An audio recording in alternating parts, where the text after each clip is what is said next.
I have scored a 99 percentile score on the GMAT before. I'm just trying to equal or beat that score after the change in exam format that has been introduced in 2023-24 with the GMAT Focus Edition. Today is day 9 of my GMAT Prep. I'm going to stick to the study plan that I had put together on day 7 of my prep. I will start by practicing questions from the verbal section first for about 45 minutes. Then I will move to the data insight section for 15 minutes. And finally, if I still have time left, I will try some questions from the quant section. At the end of every section, I will also spend some time analyzing my performance and identifying what are some things I can do to improve going forward. If you have been following me along, you know that on day 10, I plan to give my first official GMAT Focus Edition practice exam. That will help me set a baseline for my preparation going forward. I already have the things I need in place, my computer with a browser where I have logged in to mba.com, my notebook, and the stationery I need for the practice session. So let's get going.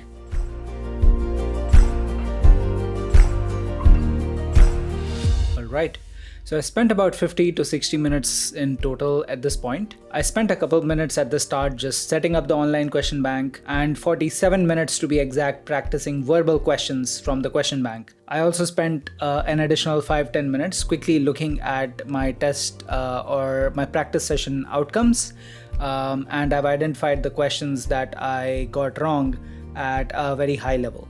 I haven't spent time analyzing everything yet. I will do that as a next step. But first, let me summarize what just happened. In total, I answered 25 questions in a span of 47 minutes. I have not spent any time figuring out how the online question bank works, so I have not been setting it up properly for these practice sessions yet. As a result, the statistics that you see on the screen will look a little different from the statistics that I'm going to describe. But let's get into it any which way. Like I said, I answered 25 questions in total. One of the things that I noticed at the start was that I got a series of reading comprehension questions first, which was followed by a series of critical reasoning questions. So it looks like the online question bank threw at me all of the online exclusive reading comprehension questions it had available right at the start. So if we were to look quickly at the reading comprehension questions that I attempted, it says that I attempted, I think 17 of those. So as you can see, all the questions that I attempted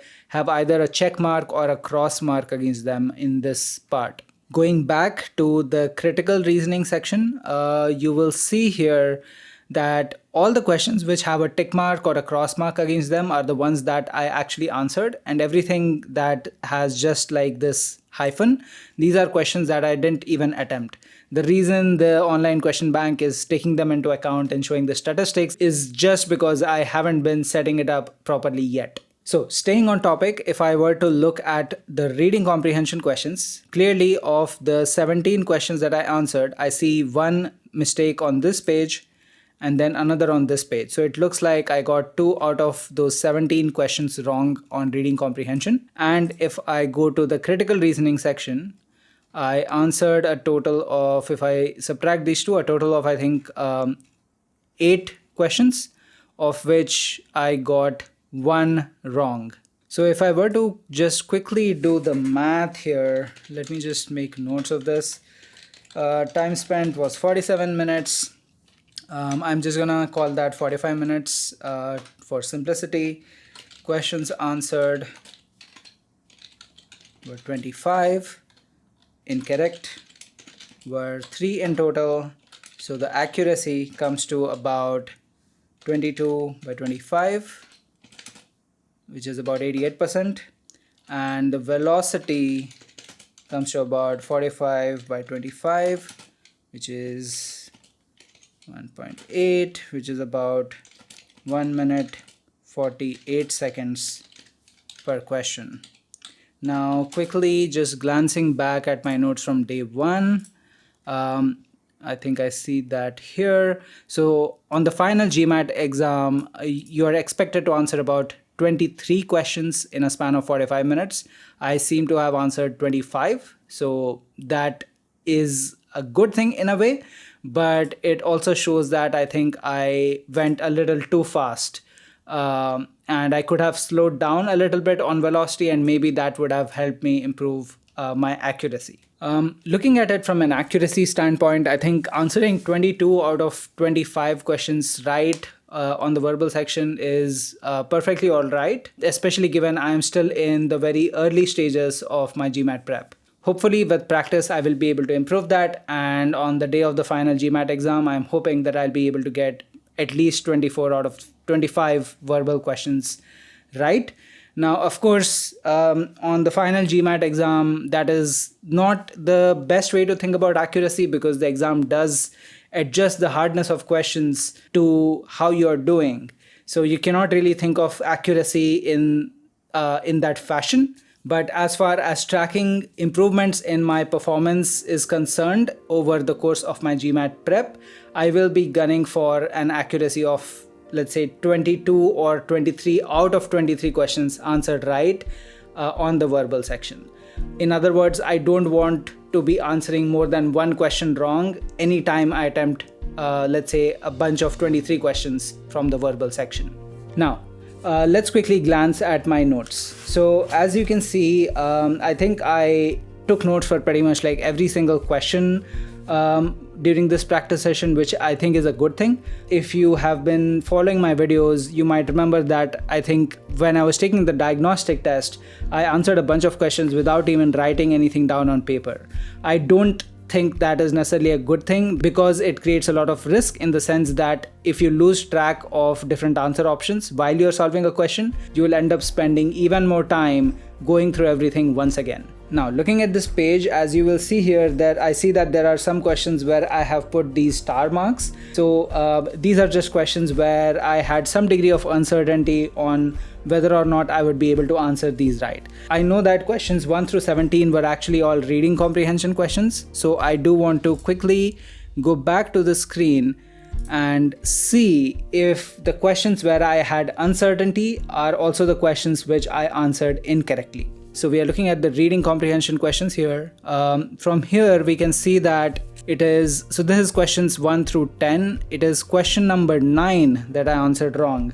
So this is the one that I got incorrect. And 7 is a question that I actually answered correctly. Looking at 11 and 16.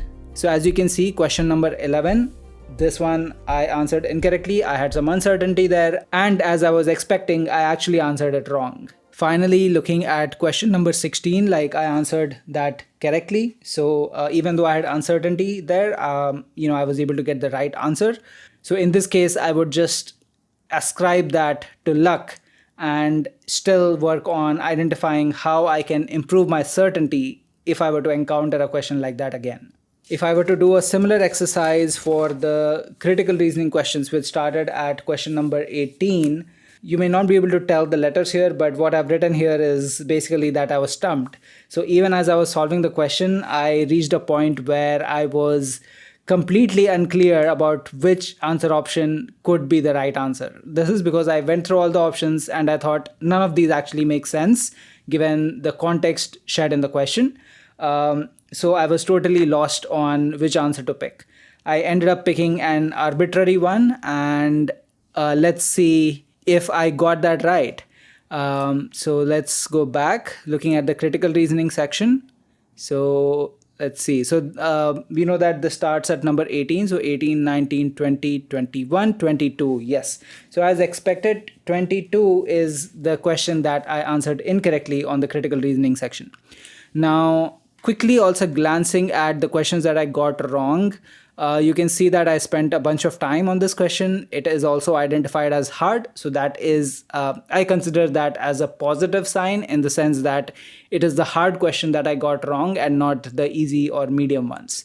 Then going back to the reading comprehension section, if we were to look at the questions that I got wrong. So question number 9 here. So this is not good because I seem to have answered this question pretty quickly. It is identified as an easy question and I still got it wrong. So this is something that I could have easily avoided by probably being a little bit more patient. And this is the point I was making earlier, that I could have potentially gone a little bit slower and improved my accuracy overall. Then looking at the other one that I got wrong, so this I think is question number 11. And as you can see, it is a hard question. And as I was mentioning earlier, this is actually a good thing if the questions that I'm getting wrong are the hard ones and not the easy or medium ones. Now, here's a quick tip for you.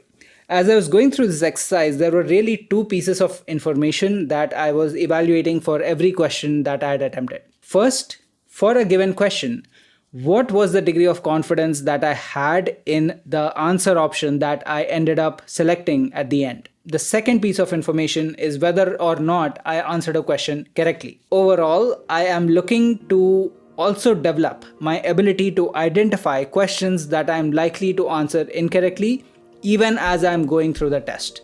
Developing this ability will help me identify the points where I need to consciously slow down my velocity and answer questions more carefully. Similarly, if I was very confident on a question and I got it wrong, it is telling me that there was clearly something wrong in the way I was processing the question or the context, and there is something fundamental that I need to improve. With that said, let me get into analyzing my performance by going question by question and looking at my notes and revisiting what I was thinking while answering questions on this practice set.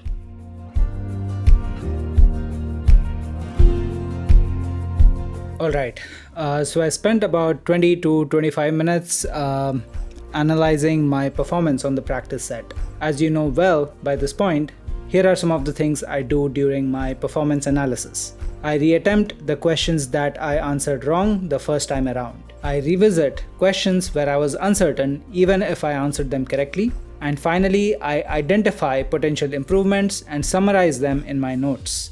Let's talk first about the 3 questions that I answered incorrectly during my practice session. First, the easy question from the reading comprehension section, which, as you can see here, was question number 9. I reattempted this question and I was able to get it right when I retried it, which is not surprising at all since the online question bank identifies it as an easy question. To give you some more context, this was actually an inference question. I got it wrong during the practice session because I had forgotten that a particular word used in the question was also used in the paragraph. As a result, while answering the question, I ended up thinking of the content of the entire paragraph as a whole instead of referring back to the 1 or 2 sentences that actually mattered. When I reattempted this question in a more relaxed environment, I was able to get it right. This may not happen to everyone, but as far as I'm concerned, I generally find that my short-term memory is sharper when I am feeling a little more relaxed versus when I'm experiencing stress from answering a bunch of questions in a time-bound setting. Overall, the corrective action for me from this particular question is that I should try to be more relaxed in my pacing. This connects back to the point I was making earlier. If I had given myself a few more seconds on this question, I could have easily referred back to the specific sections of the passage that make a mention of the word that matters in the final question that was asked. That would have pretty much ensured that I would have answered the question right the first time around. Second, let's look at the hard reading comprehension question that I answered incorrectly. This was question number 11 on the practice set. On this one, I actually learned that I have a minor vocabulary gap. Because of that, there is actually no way I could have answered this question right, even if I was given infinite time. There were 2 words of relevance here, which I'm going to reveal to you just because there is no point in keeping that a secret. The first word is obscure and the second word is decipher. To be clear, I am familiar with both these words, and I do use both of these words occasionally in my day-to-day conversations. Despite that, I don't think I could have done a better job of understanding the specific tone and meaning that these 2 particular words were trying to convey in the specific sentences of relevance in this question. The reason is just that while I might have an intuitive understanding of these words, it will be hard for me to define them exactly as they would be defined in a dictionary. The only corrective action I can take on these is to actually look up both of these words in a dictionary and read through their meanings once again, just to remind myself on the specific meaning that each of these words convey. I will also spend a few minutes framing maybe 5 to 10 sentences for each of these two words and use them in different ways so that I'm able to retain their meanings a little better going forward. Now, the probability that these two exact words will make a difference on my final GMAT exam is very close to 0. But I'm going to do the corrective exercise any which way because it does not hurt and takes very little time. Finally, let's look at the hard critical reasoning question that I got wrong. This was question number 22 on the practice test. I reattempted this question as well. As you can see, I went really slowly this time around, and even then I was not able to identify a clear answer for this question. Hence, I'm going to leave this question be for the time being. I haven't looked at which option is the right answer, and I haven't bothered to read through the explanation just yet. As I have said in previous videos, I always attempt a question at least 2 to 3 times at different points of time in my GMAT preparation journey before I give up and read through the explanation to figure out how to answer it correctly. Of course, that only applies to questions that I am not able to answer right in any of those 2 or 3 attempts. One last note. From looking at all the other questions where I had some uncertainty, so for example like question 7, 16, 11, or where I got the answer almost wrong, so for example question number 16, I also identified one additional area of improvement for myself. This is something that came from question number 16 here, which I have not described earlier in the video. This one was a hard reading comprehension question. While I answered this question right, I also made a note that I had made a minor error in reading the options even as I was answering the question. I just got lucky that while I was looking through the options, I ended up referring back to the first option under the question and identified the error I had made before I had moved on to the next question. Let's get into the reason why that happened. I don't know about you, but personally, I often find my mind getting distracted when I'm solving GMAT questions. It could be something as trivial as I'm trying to solve a reading comprehension question and my brain suddenly starts throwing up images from my favorite movie trailer of the month, or tunes from the latest song that I am obsessed with, or the long list of to-dos that I need to get to. Now, obviously that splits my concentration, and that is what leads to minor misses, such as me skipping over a word or misreading a word. The corrective action on this front is for me to engage in bits of meditation before every practice session just to calm my mind down and get it into a focused state before I start solving questions. That said, such stream of consciousness distractions are inevitable, and I also have a bunch of other tactics I use to get ahead of them. I will get to that either in a future video or in one of the emails that I send out to my community. Alright, so that is all for today. I am out of time, so I'm going to skip past the data insights and quant sections, which I had originally also planned to practice today. Unfortunately, that is unavoidable. Tomorrow, which is day 10, I'm going to head straight into my first official GMAT Focus Edition practice exam. I know that is a mouthful, so let me say that again. On day 10, I will get into my first official GMAT Focus Edition practice exam. I have already practiced data insights on a couple of days, and I'm generally good at quant, so I think I can skip additional practice on those sections and get straight to the practice exam. I am looking forward to finding out what my baseline score looks like for the GMAT Focus Edition. If you have any questions for me, you will find an Ask Me Anything link in the description below. If you don't have any questions for me, now is the time to think of one. Also, feel free to troll me in the comments so I can continue to ignore them. And remember to hit subscribe and bell so that the YouTube God sends you more smart GMAT content. Wait, I'm still not done. Most importantly, stay amused as you go through GMAT Prep. Make a joke every time you get a question wrong. Then learn your lesson and never make that mistake again. I will see you in the next video.